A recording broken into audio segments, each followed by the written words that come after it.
Most people think you have to have some kind of special talent to make money online, to make content that turns into leads, that turns into sales. You have to possess some kind of special character trait that just most people don't have. And I'm here to tell you that's not true. And how I know it's not true is I used to watch people do YouTube or Instagram or TikTok or whatever, and I would think, I wish I could do that. I wish I had what they have. They must have something special that I don't have. And then I just started doing it. I just started making content all the way back in 2018. I just got on and I made my first video and it sucked. It was awful. But eventually I made another one and then another one and then another one. And now 2,500 or 3,000 or so videos later, I've made $1.2 million.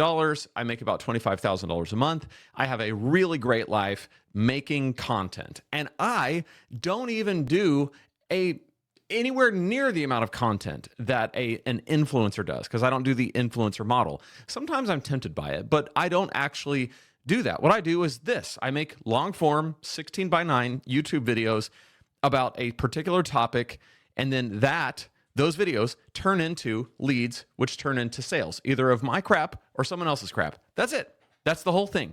You can do this too. So if you are nervous or scared about getting started online, I'm going to go over 5 questions that I get a lot about getting started online and whether or not you have to be, something special before you can do this.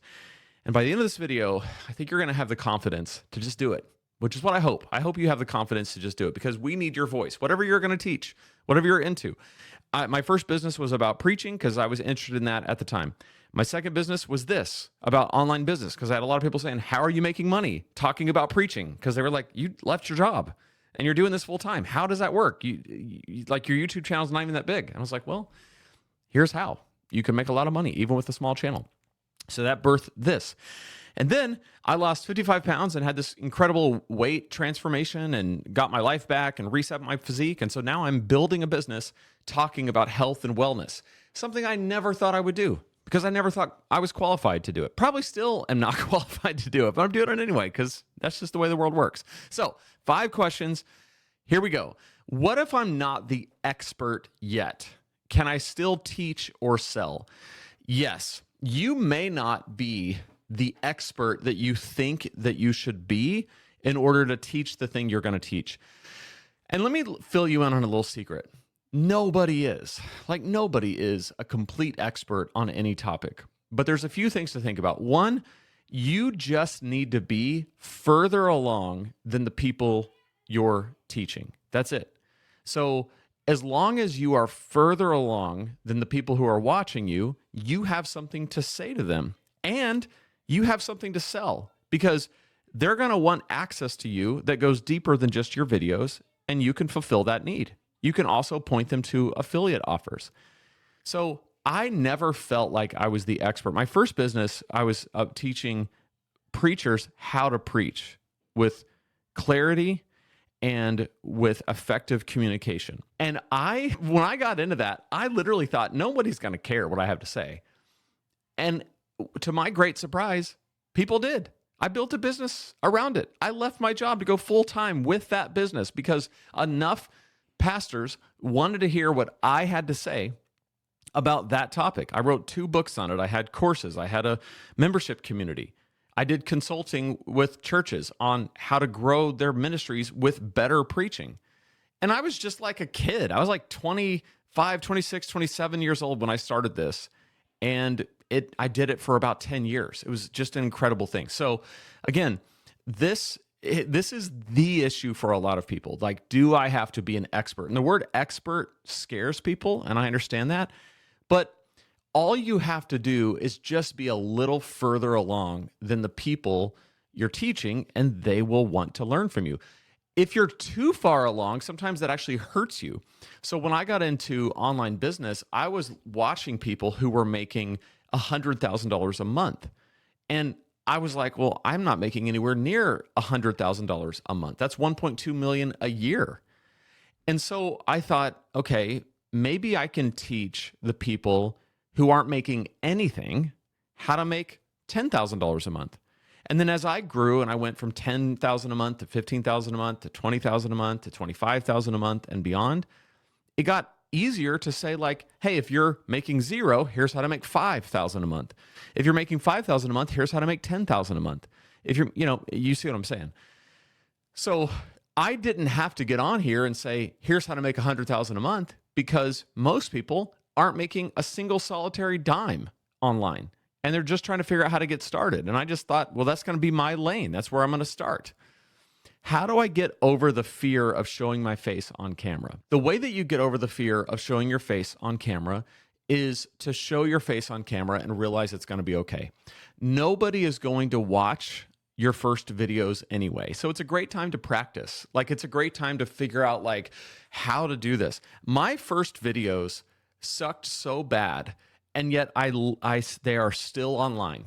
If you go to my first YouTube channel, which is called Preaching Donkey, you sort by earliest videos, like oldest videos, you will see I was terrible at this. I had a YouTube channel before that. It's called Lane Reviews Stuff now. At the time, it was called Suburban Millennial. It's basically just a product review channel. And I was awful, but I had a drive. I wanted one thing out of life, and that was freedom. And the biggest thing that was killing and taking away my freedom was my job. Like, there is just not a single thing that took more freedom away from me than a job. Having to be at a job at a certain time, show up, do work, get paid every 2 weeks for the work that I was doing. I hated that. It felt like a prison. So to me, I was like, if I got to show my face on camera to eventually make money, to eventually leave my job, it's all part of it. It's part of the process. It's part of the trade-off. So the other thing is you don't have to show your face on camera if you don't want to. When you're teaching a topic, you can actually just have text on the screen, and all they hear is your voice and they see text. You can do that. You can have your face be really small in the corner, like right here, where it's just like a little circle and your face is there. And then the rest of the screen, you're sharing your screen and teaching something. I do that all the time, especially when I'm teaching Kajabi videos. So if being on camera is an issue, there's ways to do this without being on camera. But I think there's something about pressing record, looking at the camera, and talking to people that is a good exercise for you if you want to get into this. What do I do about the voice that says, who am I to sell this? This is called imposter syndrome. It's where you think, okay, am I really the right person to do this? And I have felt this at every level, at every turn. And what I've realized is that most people are not thinking about your credentials. They're thinking about how you can help them solve their problem, which is why I always start with who, what, how. Who am I helping? What am I helping them do? And how am I helping them do it? And when someone gets on a video, they're not thinking, I wonder what this person's background and history is. They don't really care about you. They're making very quick decisions, and their decisions are all based around one thing. Can this person help me solve my problem?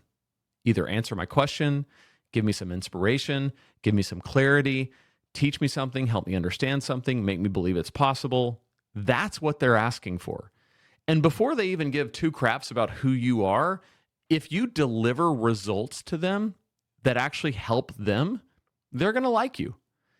And I had this where when I was doing Preaching Donkey, my first online business, I had a lot of experience with preaching, but I'd never been a lead pastor. And I thought, oh, this is going to really hurt me. There's going to be a lot of pastors that are going to be like, wait a second, how can you teach me anything about preaching when you haven't stood in front of a congregation every single week as the lead pastor and preached? I preached a lot. I just had never been in that role. And so that really made me nervous. But I did it anyway. And what I realized is that in 10 years of doing that business and all of the book sales and the course sales and the coaching calls and the memberships and all that, never did anyone even stop to say, wait a second, tell me about the role that you have at your church. What do you actually do? What's your role? Are you the lead pastor? If they cared about that, I never knew it. They just maybe didn't follow me, or maybe unfollowed me, or maybe didn't buy my books. But enough people did to where I made a living. So, and then when I left my job, the last job that I had, which was a job as an executive pastor at a multi-site church, I left that job in 2020. So that was 6 years ago. I still ran Preaching Donkey for about 3 or 4 years after that. And I was not in any, not only was I not a lead pastor, I wasn't in any ministry role, in any official capacity on staff at any church. And I thought, oh, that's really going to hurt me. People are going to just say, wait a second, are you even a pastor? Nobody freaking cared. They didn't care. You know why? Because I was getting them results. That's the thing that they care about. So when you're asking, who am I to sell this? Don't worry about you. Say, am I solving problems? Am I able to solve these problems? And now, fast forward to today, I lost 55 pounds using tirzepatide, testosterone, and weightlifting. And I built a business called Triple Reset, which helps men over 40 reset their physiques using GLP-1s, testosterone, and weightlifting. Well, I have direct experience doing that. I have before and after pictures. I have a ton of before and after pictures and before and after videos. And I know a whole heck of a lot about each one of these things. And I know how they worked for me. And I have testimonials and stories of people that have done the program and it has worked for them and they have results. And yet sometimes I still think, oh, I don't know enough about this. But I have enough experience in teaching online to know that what people really care about is, can I help them solve their problem? And when it comes to losing weight for men in their 40s in this way, the answer is yes, I can. I can do it better than anybody else. And you'll have the same confidence if you just do it. It's one of those things where you just have to get the thing moving. And as soon as you start and you start to get feedback from people, it will surprise you because you'll go, oh my gosh, there's people out there that think I'm helpful. There's people out there that think that whatever I'm saying is like valuable and is helping. This is freaking awesome. And it will start to build up your confidence. You just have to start. How do I stop comparing my day one to someone else's day 1,000? When the first YouTube video I made, I remember I was watching all of these YouTubers and they had setups like this, like good lighting. I mean, I have professional studio lights. I have a professional studio mic. I have backlighting. I every single part of this room is curated for this one thing. I've got acoustical panels on the walls to make sure that it absorbs sound. I've thought this through, but I've also been making content for 8 years, like video content. For a long time with Preaching Donkey, I was just doing written content. Then I did an audio podcast. Then I did YouTube. So it was a little later when I got to YouTube. But I've been doing this for a long time. So I'd watch videos like this, where it's like, they're the cool lights. And, whether you like my setup or not, it's really not my point. My point is I've thought this through and everything in here is very intentional to this experience. And so I wanted to do YouTube. And so I got my phone out and I put it on a stack of books. And then I sat by my desk and I had my book there, propped up. And it looked terrible and it sounded terrible. And I was like, wait a second, how do their videos look like this? And my video looks like this. Like it looks like crap. And I was really discouraged. And I thought, man, I thought it was going to look better. I don't know why I thought that. But I just thought, oh yeah, it's easy. But it's not. It's not easy. And it's simple, but it takes a lot of intentionality over a period of time. And I can help you speed that process up, but I'm just going to say your day one is not going to look like someone else's day 1,000. But to get to day 1,000, you have to have day one. And day one leads to day two, leads to day three. And by day 1,000, you look back and you go, I'm actually not bad at this. And I have an audience and I'm making money. And by the way, it doesn't take a massive audience to make a lot of money. I actually make a lot of money compared to my audience size. This channel's not that big, but it makes me a lot of money. It makes me a multiple six-figure income, which is awesome. And I like to help people do that. LaneSebring.com/small channel. You can get my free guide. It's called Small Channel, Big Money. I'm really proud of that because it's kind of everything all in one title. Small channel, big money. Like, who doesn't want to make a lot of money with a small channel, big money?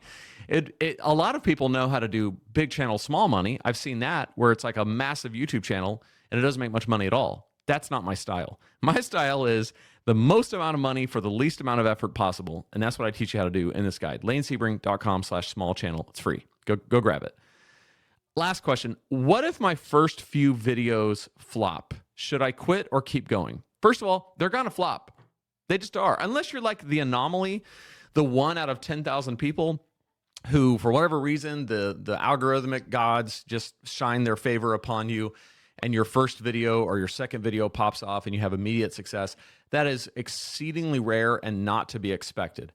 What's to be expected is you're going to put out videos for several weeks or several months, and they're going to get very little traction until they pop off.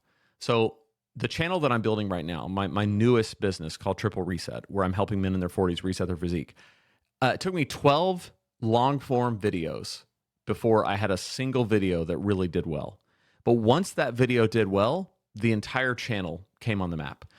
So every week I was posting a video, sometimes 2 videos a week, sometimes 1 video a week for about 10 to 12 weeks. And so I'd post a video and it would basically be viewed by maybe 50 people. Another video, 50 people. Another video, maybe 120 people. Another video, 50 people. And I did this for 3 months from February. So February, March, April, and part of May. It was just posting into the void until on May 11th of this year, I posted a video and it was my 1-year GLP-1 transformation. And that video out of nowhere got about 10,000 views that first week. Then the next video out of nowhere got 15 or 20,000 views that first week. And now the first video that popped off has 16,000 views. The other one has 48,000 views. And now routinely every video on that channel gets minimum 500 views up to 5,000 or 6,000 views, depending on the video. So it came on the map. Okay. Went from 50 subscribers to 2,600 subscribers. And the most important thing to me, with 2,600 subscribers, it's making me $2,500 a month already because of my affiliate offer. So I'm making $2,500 a month with 2,600 subscribers. So when that thing is getting, when it has 10,000 or 12,000 or 15,000 subscribers, it's just going to multiply those numbers. So should I quit or keep going? You will succeed as long as you don't quit. I will die on this hill. You will succeed. Now, there's things that you might have to change. You're going to have to keep iterating. You're going to have to keep learning. You're going to have to keep growing. But I can guarantee if you stop, that's when quitting is failing. It just is. Because if you quit, it's over. So my thing has always been never stop, never stopping. As long as I don't stop, I can't lose. And the same is true for you. LaneSebring.com/small channel. Check out this video next. It compares YouTube to Instagram and the results that I got on either platform. I think you're really going to find it interesting. So click right there and I'll see you in that video.